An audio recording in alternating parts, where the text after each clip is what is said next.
Welcome to Awaken Your Soul, the show which brings you inspiring, empowering, and sometimes, quite frankly, mind-blowing conversations about life, death, and everything in between. This is a place which will open up your mind and take your soul for a spin. My name is Agnes, and I'm your host. Let's begin this dance. I am so excited that you're here, and I hope that you are enjoying the podcast so far. And if you do, I would love for you to subscribe, rate, and review it. That would be amazing, and I would be very grateful. And this week, we have another very special guest. Her name is Tulsi Bagnoli, and what Tulsi does is very unique, as she is a Vedic astrologer. And Tulsi has incredible knowledge about the Vedic astrology and the science and the art of it, about like planets and all those things which really play such a big role in the moment we are born, and the wisdom which is in that. It's incredible. I had the pleasure to have a session with Tulsi when she prepared the chart, and it was really mind-blowing. We'll be talking a little bit more about that during the conversation. But Tulsi is also a fourth-generation meditator who has been practicing yoga and meditation since the age of 4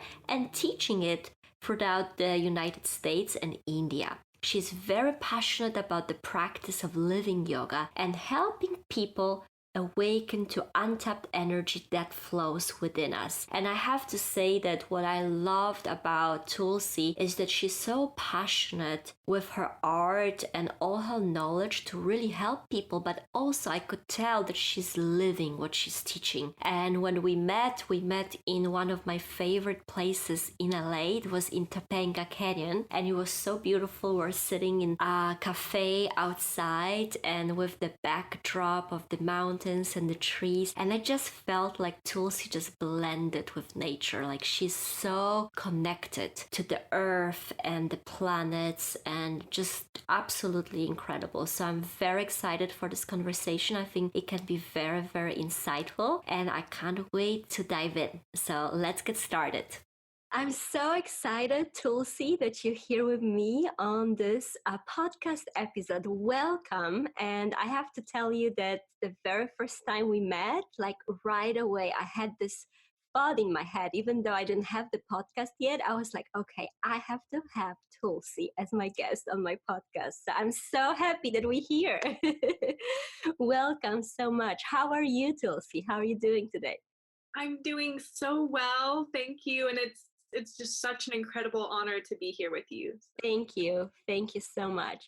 So I was trying to think about when we met the first time, and it was a Halloween gathering at the mutual friend last year, and we didn't get much of interaction there, but my friend told me about kind of like what you do, and I heard from several people there who had a reading with you that you are a Vedic astrologer. And I was so like, wow, what is that? Because I, of course, heard about astrology, and I'm such a big fan of, having my chart read and having all those experiences. But Vedic astrology was kind of new to me. But he couldn't recommend you highly enough. So I dived in, and I did have a session with you at the beginning of this year, and it was absolutely incredible. But before I kind of share how my experience was, I would love for you to just talk a little bit about what is that you actually do? What does Vedic astrology really mean? What a fantastic question. So Vedic astrology is the sister science to yoga and Ayurveda. It comes from a vast body of knowledge from ancient India known as the Vedas. And they say that Vedic astrology, or Jyotish, Jyoti means light, and Ish means the embodiment of light, is the eyes of the Veda. It's that all-knowing aspect of knowledge where we can take past, present, and future and glimpse and shine light on what is. Wow, that's incredible. And how would you say, how is that different from like a Western astrology, right? Where people typically, learn like where were the planets at the exact time when they were born and how that affects their life, right? We can like learn different traits of our character and all that. So how is the Vedic astrology different than the Western astrology? Another great question. So, my understanding of Western astrology is in the first century, Ptolemy decided to make astrology very accessible and chose 0 degrees Aries to be the vernal equinox, which is March 21st.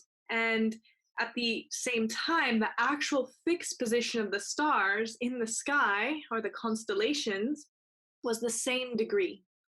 However, this isn't eternally true because that 21st of March, every 72 years, moves 1 degree away from 0 degrees Aries.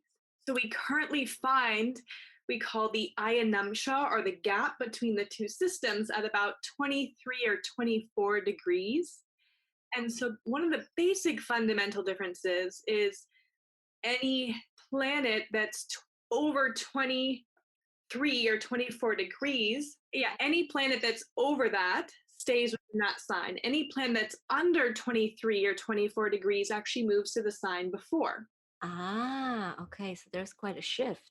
So there's that shift, as well as in Western astrology, we're focusing on the 12 signs within the zodiac. And in Vedic astrology, we're also using that same system. However, we're going to a deeper calculation of 27 constellations, which we call lunar mansions or nakshatras, making each sign a little more specific. And so instead of saying moon in Aries, we can focus on that, but two people with moon in Aries may not think and act quite the same. And so we break it down into these nakshatras, and there's about 2.5 nakshatras per sign, making the 27 signs. And not to confuse us even more, within that, there's also 4 more options, making the number 108. So we have this very big variable. Wow, that's incredible. And I have to say that that's what I kind of experienced during the session, that it was so in depth. It was crazy as you were, talking based of my place of birth, right? And my date of birth. Like I didn't share anything about me and we didn't really know each other, hardly at all. And you were talking and I was like, wow, she knows me like at the very deep level. And I'm like, how is that possible? Right. So I could definitely get that sense that the depth of the knowledge, it's just like absolutely incredible. That was so insightful. Yeah. I'm happy that was your experience. And we do use the rising, the moon, and the sun, just from a slightly different perspective and on a different layer, I guess we could say. We're really looking at kind of the alchemy, all these planets at the time of your birth being fixed in a birth chart are really singing your song or sharing your story, which is this roadmap. And this roadmap is going to unfold about in the way that you interact and engage with it. Ah, beautiful. Yes. Talk about free will, and we can talk about determinism. And yes, there's certain karma. You're born with brown eyes. That's not going to change. You might put in contacts, but you're born to a certain family in a certain place, and the physical body has certain karma. Absolutely. So, like, what would you say typically a session like astrology, Vedic astrology reading, what could help, like what could give a person, right? So like for me personally, what I felt like I got a lot of validation of where I was in my life cycle, and that was quite mind-blowing how you were able to exactly tell me by month and year when the cycle is, when the cycle started, right? And what's going on. And I'm like, wow, it was like almost exact. So that was incredible, like knowing what's going the cycle, what I should expect, what are the lessons, what I should be doing to like utilizing the time, right? And then the second big thing, I got like a deeper understanding of like really me as a soul, where it was like a validation, right? Where I felt like sometimes I have those different emotions and feeling and thoughts, and you know they seem so strange sometimes when I'm like, what's wrong with me, almost to the point, because I'm searching for such a maybe different things than other people. And you were like, when you were talking about me as a soul and as a being, and like what's the purpose in my life, why I'm here and what I should be doing, it was like, wow, this is like at a deeper level. I knew that that was true. So those were like two big ones for me. But what would you say if you would, share a little bit, if somebody is like, oh, this sounds interesting, like I could have a session, but what would I get out of it, right? Well, I absolutely do want to second that validation, because I believe in a way, a great astrologer may not tell you something new that you don't already know, as much as validate, saying, oh, you are on the right path. Keep going. However, this is the weather that you're going to experience along the way. Right? So there's certain times in the Indian system we say to make hay while the sun shines, right? So what we can do is we can shine light on what wants to be tended to and grown in this moment. And such a way we can meet with a little more ease and grace, less resistance, and more joy, as well as averting any danger that has yet to come. Not using danger as a negative word, but it's, oh, your digestion could be a little sensitive along this time. Make sure to eat your biggest meal around noon. Right? Or, hey, there is some vulnerability with driving right now. Not saying don't drive, just really don't text, listen to music, and talk on the phone. And so it's really keeping it in a positive aspect, but also acknowledging what there is, right? There's no mood making. It's important to really talk about what's right for the individual.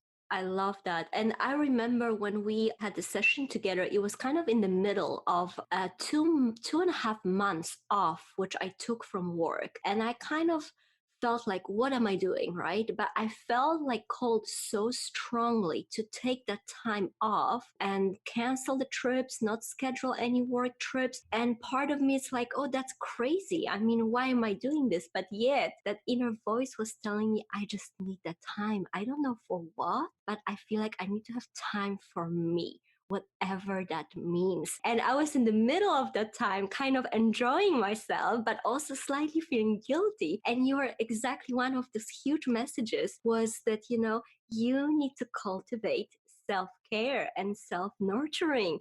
That's how you can take the best care of yourself. So you can, kind of do all those things and be the best version of yourself for others, right? And I was, oh, thank you. It was like, huge weight of my shoulders, because I felt like, how it is in our world, everybody's so busy. It almost feels like busy is good, right?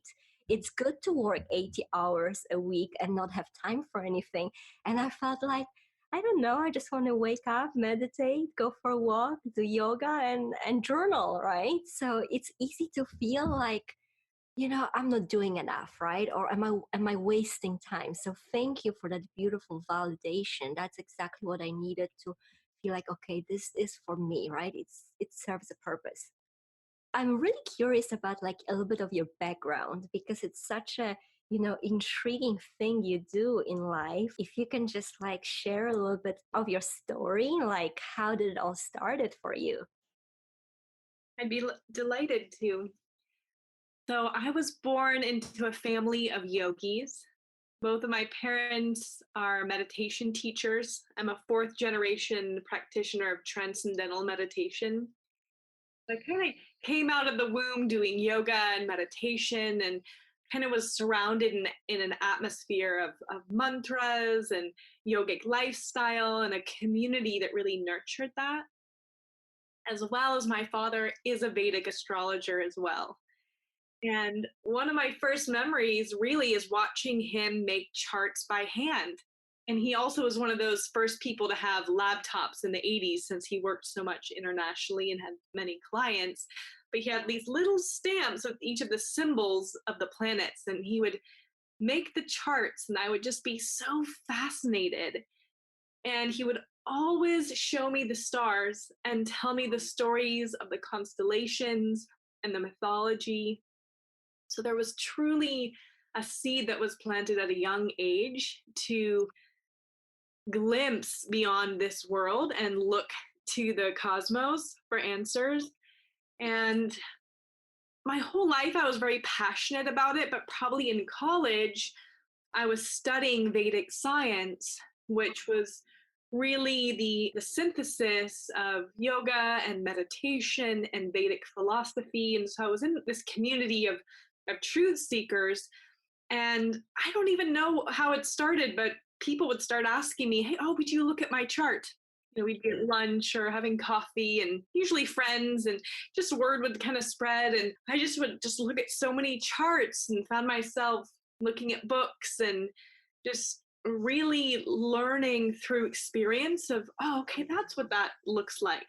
And then maybe a decade ago, I said, wow, that I love this so much. And so I started actually paying and taking courses and saying, maybe I should, ask people to buy me lunch if I'm going to look at their charts, to donations, to people kind of begging me, oh, please teach workshops, to only in the past couple years have decided that there was a title that I didn't feel as if I completely embodied, because to me, a Vedic astrologer is someone who's studied for lifetimes and perhaps 50 years and a 10th generation, thread of knowledge. And so I didn't quite feel ready to step into those shoes, into a title. And somehow nature just unfolded the story for me. So it's something that I didn't really have any agenda around. It kind of unfolded for me. Wow, yeah. That's incredible. And I have to say, when we met in person, it was like I could just feel that energy from you of like you just like embodied, that, like a different connection to consciousness and to planet Earth. It was so beautiful. It was very inspiring. And you do a lot of like yoga as well, right? Yoga, meditation. You teach that as well? I do, yes. I teach many different styles of yoga. I teach meditation, breath work, and transcendental meditation in specific. Wow, that's amazing. And what would you say for somebody who is like just beginning, right? Beginning their journey into like self exploration and going past, our material world and just kind of following blindly, right? The day to day life and the society when they feel like, okay, it's time for, asking those deeper questions and understanding who they are and, finding a greater purpose in life. Because I feel like no matter where we are on our life path, there comes a time, right? Probably not only once, but there comes a time when something happens in our life when we're called to stop everything and ask those big questions. And I know myself as well, it can be quite overwhelming to like, which direction to go, right? It can feel very lonely. So, as a practitioner of so many different modalities, what would you like recommend for a person like that who is looking to begin a journey within, right? Maybe starting like a spiritual practice. Where should they start so they don't feel like, overwhelmed? Well, I might be biased. However, transcendental meditation has worked for me. I've been doing it for 30 years. I learned it at 4 years old, and it's extremely simple and effortless and is really a practice that happens due to nature, as well as it's very scientific in its approach and has many scientific benefits that have been validated. And so I would say learning that practice is something that you can do twice a day for 20 minutes. That's like a light switch. We turn off the light of the world and we awaken into the inner light in a very systematic way. And it's this two stroke practice where we're releasing deep-rooted stress and strain, but we're also awakening to our own hidden brilliance that's inside. And so when we come out of this meditation, we have this broadened perspective, this energy, creativity, and inspiration. And for me, that's been my most consistent connection with divinity or with myself or pure consciousness. You know, I do so many things, but I think the first thing is the experience of the self. The mind identifies with whatever it's putting its attention on. And when we're putting our attention on the relative, it's rising, the mind rises and falls like the relative, whose only guarantee is ever changing. And so, if we can consistently find a way for the mind to become immersed in the non changing, then that becomes a consistent experience for us. And we have that steadiness and stability in the rise and fall of the relative world. Yeah, that's amazing. And do you specifically teach that type of meditation? Is that something you offer people if they want to learn? Absolutely. I've been teaching it for 15 years now.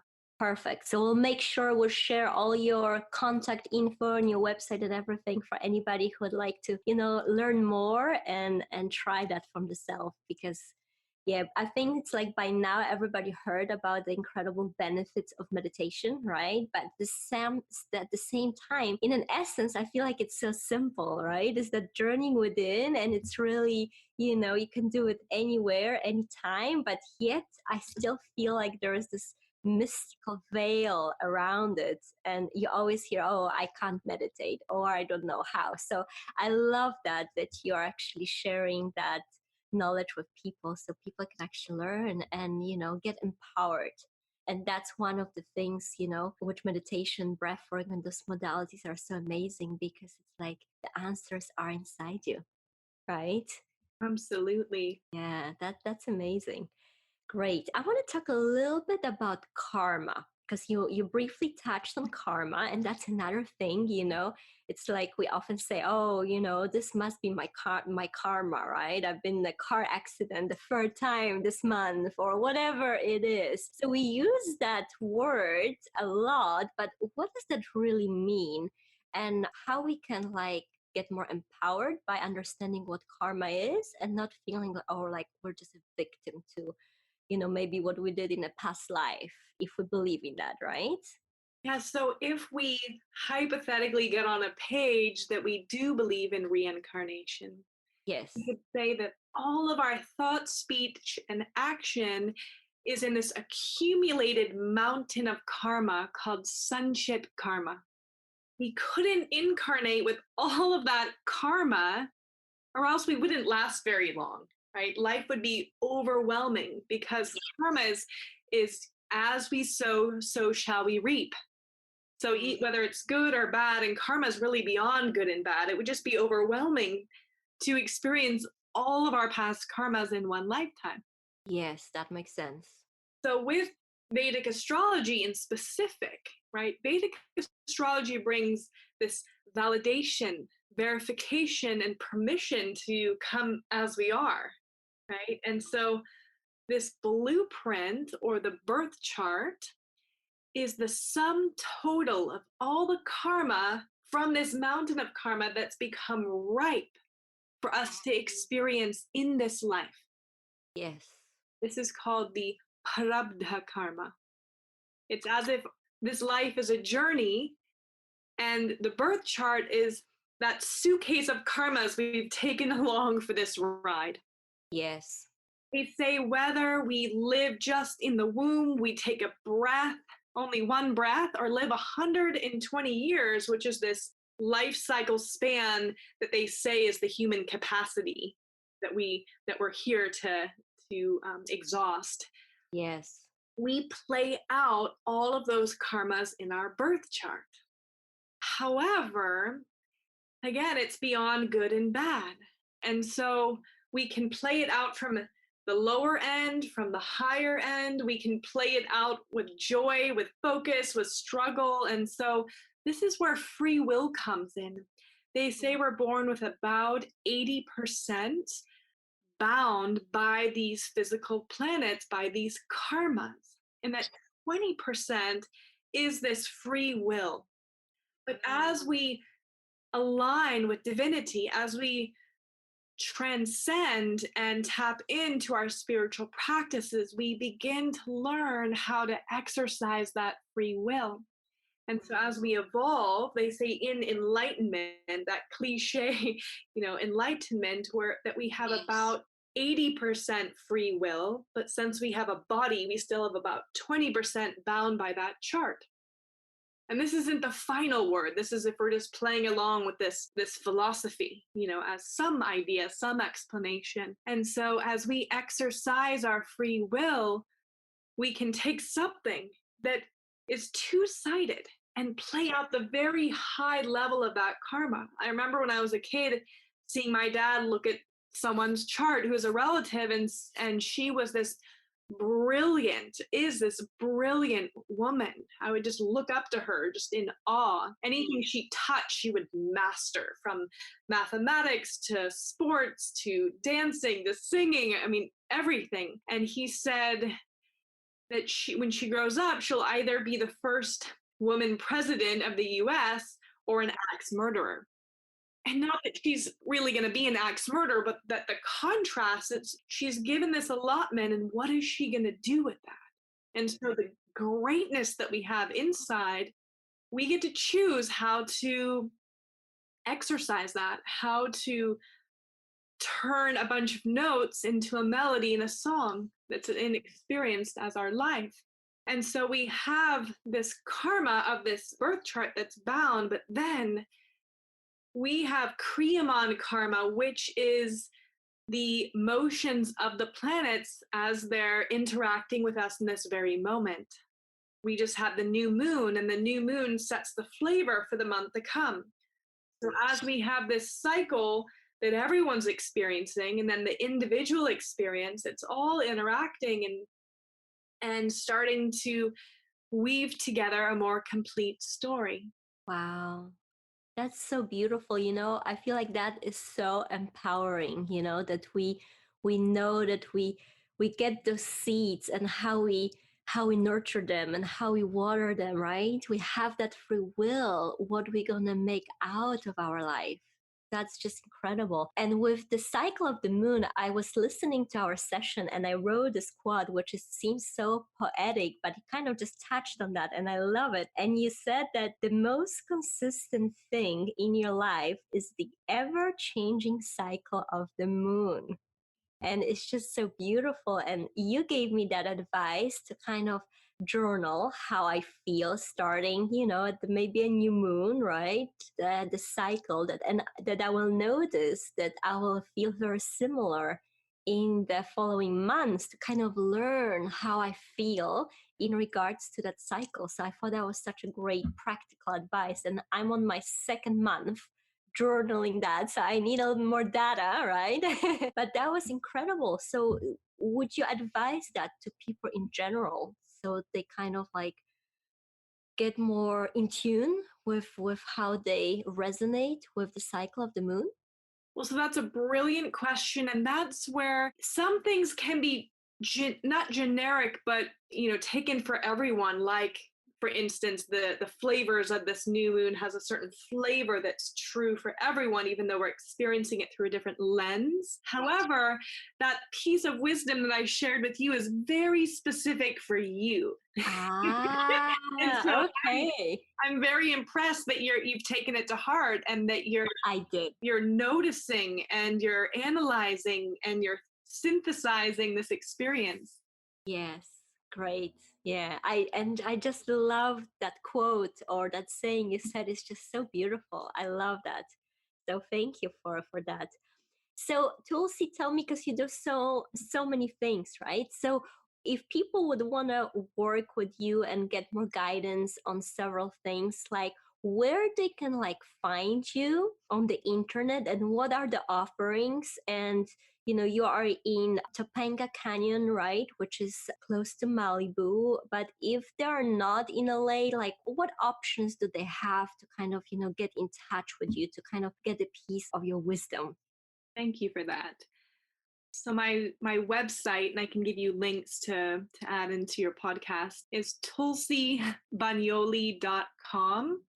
I also have a link tree account, and on Instagram it's the same thing, at Tulsi Bagnoli. And I do offer sessions in person in Topanga Canyon and throughout LA. I also work with Zoom and Skype and FaceTime and phone call sessions.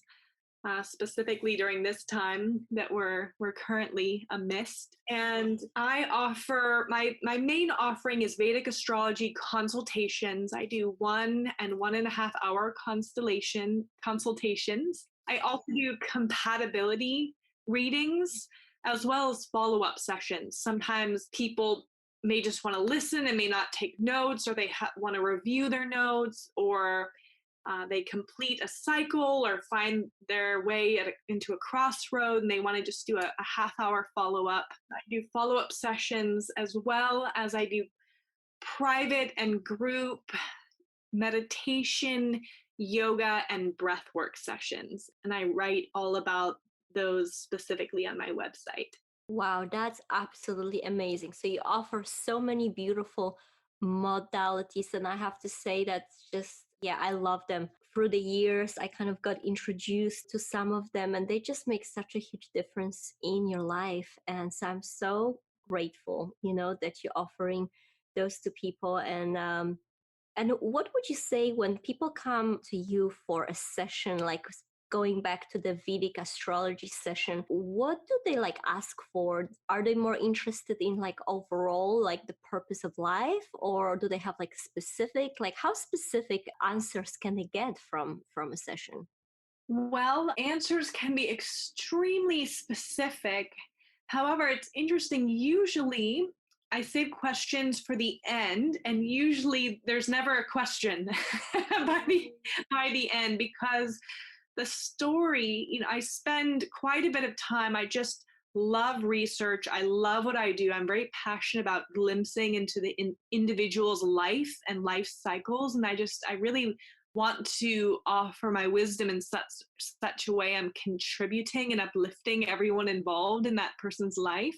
And so the story somehow, I prepare deeply and then I just let it all go, and I'm just open to the story that wants to be told. And so I'm open to signs from nature, from the individual. Sometimes I'll prepare a whole chart and then not even cover any of that. It just takes a whole different trajectory and somehow it's perfect. And every once in a while, I'd say 1 out of every 10 readings, they come and say, "Oh, I'm about to embark on this journey," or I'm trying to decide between 2 paths, if I should study psychology or go to India and do this. And so then we do cover that. Sometimes it's very specific, like, yes, it's much better to wait for education until after September, or, oh, you're in this window, go for it. And other times it's fascinating. It's usually the people who are really gripping for me to guide them on their way. It's nature's like, they're not going to get away with that. I really like people to be self-referral. I am here to shine light, but I'm not here to like open the door and push you through it. So sometimes it's very, one time this 20-year-old came and I just kept looking at education and travel, and she sat down and I just kept looking at her, and I saw a hawk in the sky in a specific direction, and the color she was wearing, I just sat there in silence and just kind of took a deep breath and said, "Are you in a relationship?" And she said, "Yes." I said, "I feel like you're about to get married." What? And she goes, "We're eloping next week." Wow. And so sometimes things just come out of nowhere if you're really listening and available. And so that's really exciting too, to have her say, that's really why I came here. But she didn't even tell me that. And I'm here thinking, oh, this is going to be about education and business, and so it's fun to get surprised. Oh, absolutely. And I remember I had, few of those moments when you said something so specific, and I'm like, oh my goodness, that was exactly what I wanted to ask you about, because this and that. I was like, that's why I felt like, the knowledge was so deep, like you just knew me at the level like nobody else do, because I don't always share with all those things which are going inside me. So that was really incredible. So yeah, amazing. Wow, what an interesting work you do in this life, right? Feel so grateful to have been handed this light to pass on. I don't know how I would have ever found it on my own. I feel very grateful to my family. Yes, absolutely. It was just meant to be. Wonderful. So I know there are so many other things we could talk about, and I'm sure we'll get to do that maybe in the future. But for now, I really want to thank you so much for giving me the time and talking about all those interesting topics. And from my perspective, like, I found your session so incredibly valuable. So I recommend to any of you listening, if you kind of intrigued and you feel like there are some deeper things you would like to get some guidance and a different perspective on, to check out Tulsi's website and to kind of see her offerings and connect with her, because there's so much what she can offer. So again, Tulsi, thank you so much, and I definitely hope we get a chance to talk again. Thank you, Agnes. It's been such a joy and pleasure spending time with you and indulging in the beautiful conversation. Thank you for having me.